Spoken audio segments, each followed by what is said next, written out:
Hi, I'm Dr. Alec Johnson with the Department of Orthopedic Surgery. I'm fellowship trained in sports medicine and arthroscopy, primarily treating conditions of the shoulder, hip, elbow, and knee.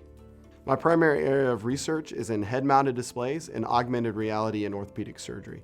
There's a lot of new technology that's out there, and we're trying to apply that to our field so that we can do our procedures more accurately and more precisely.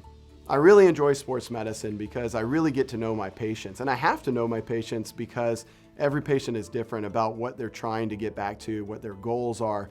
And I understand as a former athlete how important it is to be able to get back to your team and to be able to get back to the level that you want to be at to perform. And whether you're an NFL athlete or a recreational athlete, that's still my same goal, to really understand you and where you want to be in your life and the activities that you do.